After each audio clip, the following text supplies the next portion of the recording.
The next thing we're going to talk about is following others and then meeting traffic in these urban settings. And so with following others, one of the things that you have to do is to maintain an appropriate following distance. Keep yourself the right distance from the car in front of you.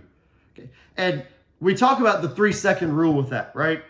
You want to identify the car in front of you, and you want to make sure that you've got at least 3 seconds of time between it and you. And I know that as we're driving, we're talking about time and distance, but we're using time to talk about it because the speed that we're traveling is going to affect how much time we need, how much space we need.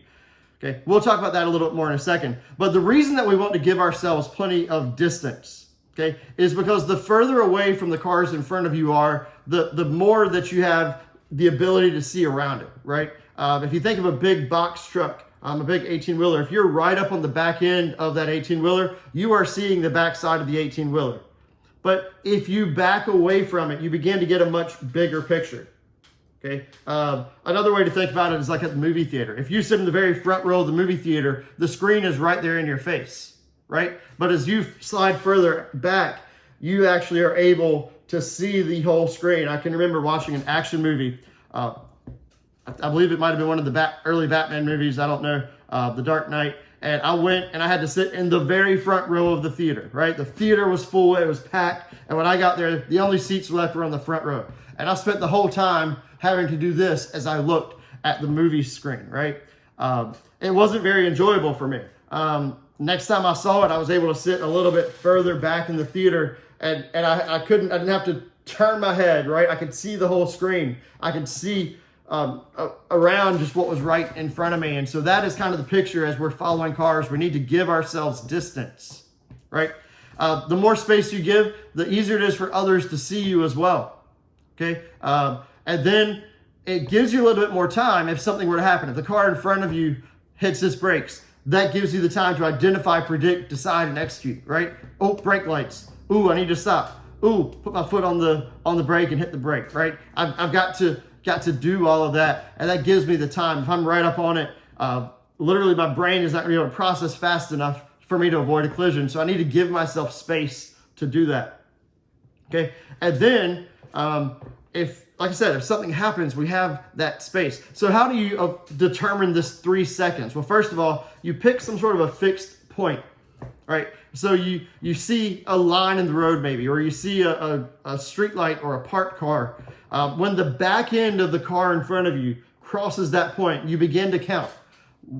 1001, 1002, 1003, right? You make sure it's not just 1001, 1002, 1003. It's not just trying to get through it as quickly as possible. It's 1001, 1002, 1003. You're counting seconds on a clock, right?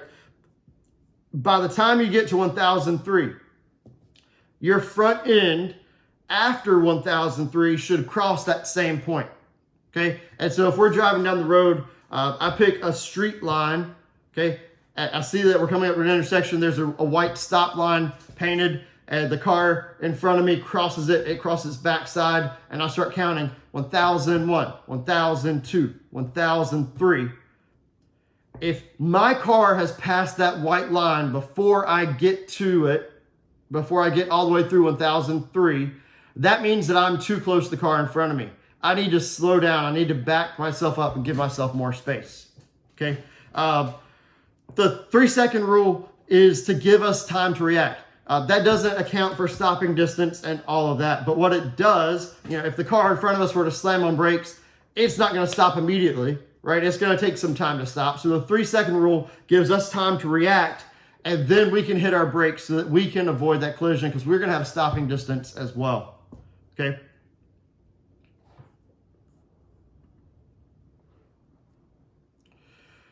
The other thing that we've got to do is not just keep 3-second following distance, right? We're not just looking at the car in front of us. We're kind of constantly searching. And so especially in an urban area, what you want to do is you kind of want to look beyond the car in front of you. You want to look at, and you can see through their back windshield. You can see over them sometimes. You can see above them and beside them. If you see brake lights, right? If you can see that the car in front of them has their brake lights on, maybe the car right in front of you has not hit their brake lights yet, then you know that they are potentially about to stop.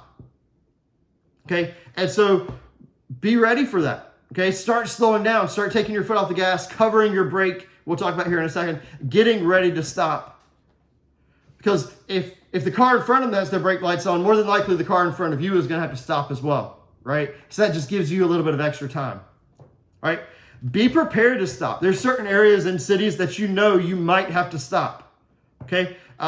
Where there's intersections, okay? Especially if there's pedestrian crossings. Pedestrians always have the right of way. Now, I know you might say, oh, well, they've got a pedestrian stop sign or whatever. Like, I get that, okay? But the law says that pedestrians have the right of way, okay? And so if a pedestrian begins to cross the road, you don't have the right to run over them. You must stop for them, okay? And so if you see that, right? You see an intersection, maybe you see flashing lights, whatever it is, you're looking and you're saying, ooh, I might have to stop here. So you're paying attention to those areas. So intersections are places that you might have to stop, right? If there's parked vehicles beside you, those are places that you might have to stop, as somebody might decide they're going to open their car door up, okay, getting out. And so then also where there's business driveways, where there's businesses and things like that, you never know. Maybe there's a bus stop. You see a bus stop sign. Okay, that might be a spot that you're going to have to stop. There's all kinds of things that might occur in urban settings that are going to make you have to stop.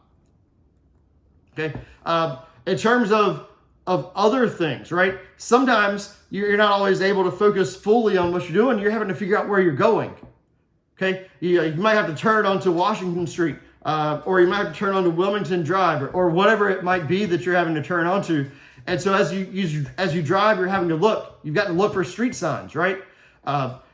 We have a tendency, and we use our GPS a lot now.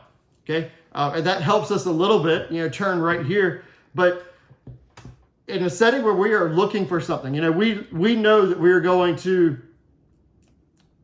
245 North St. John's Church Road, right? I'm looking, I have to look. It's like, okay, well, that's 241, that's 242, that's 243. Okay, I'm getting closer, right? But I can't, while I'm driving, focus fully on the road around me. I can't fully focus on the street numbers. If I do, then that's going to lead me to a potential collision. If I'm not paying attention to the road, if I'm driving down the road, I could drive the distance. I think it's like 3 seconds. I could drive the distance of a football field. Right? I can drive the distance of a football field in 3 seconds. And so if I'm just looking away for 3 seconds, that's me driving across the football field without ever paying attention to it. We don't want that to happen, right? We don't like, how many points of conflict, how many things might come up while we're looking away? Okay? And so as you're beginning to try to look for these things, you got to make sure of a couple of things. First of all, make sure that you're giving yourself enough space, right? Make sure that you got an open zone in front of you. Make sure that you kind of know what's coming up. Increase your following distance. Slow down a little bit. Okay? As you slow down, you increase your following distance. You're increasing your line of sight. And so you know what's going on. But then you're not just turning and looking, right? You're kind of constantly searching. Right? Okay, that's 241. That's 242. That's 2. Okay, there we are. Okay, I'm going to turn right. Oh, there's my turn right up there, right? But I'm always kind of looking. I'm searching constantly. I'm not focusing fully on one thing. Okay, the other thing that you can do is ask a person with you. If you got a passenger in the car with you, ask them, hey, help me look for that street. Hey, when you see Washington Street, let me know. Be looking ahead and let me know that it's coming up. Those are all tools. They're all ways that I can make myself a little bit safer as I'm driving. Because there are times you're going to have to look away from the road. Okay, but how do you do that safely? All right, it's by maintaining a line of sight. It's by increasing your following distance. It's by slowing down. It's by searching, using a searching pattern instead of just looking at one place at a time. All right. The other kind of situation that we've got to deal with is not just following people. It's not just like, when can we look away? But it is being followed, right? It's having cars behind us. Not everybody, and I'm sure you've been in this situation, riding with your parents, or maybe they're the ones that are following too closely, but not everybody is going to follow the appropriate following distance, right? Some people are going to be too far or too close to you. They're going to tailgate you, right? Sometimes tailgating is out of rage, right? Sometimes it's just out of carelessness of the driver behind you. Okay, sometimes it's intentional, sometimes it's not. Right? But how do you deal with somebody that's tailgating? How do you deal with somebody that's driving too closely to you? The first thing you need to do is slow down a little bit in front of you. Give yourself a little bit more space. Why should you slow down if you got a car behind you? It's not to piss the person off behind you, right? Okay. The reason that you should slow down, okay, is because that gives you more reaction time. So if the car in front of you were to stop suddenly, you're not having to slam on brakes quite as hard. You're able to ease off a little bit, because if you slam on brakes and you've got a car that's not following the 3-second rule behind you, they're going to run into the back of you, right? Another thing that you can do is slide a little bit to the right of the road, okay? That allows the car behind you to see a little bit in front of you, right? That way, if the car in front of you hits their brakes, they can see it. They can see some of the hazards coming up, and maybe that will help them, okay?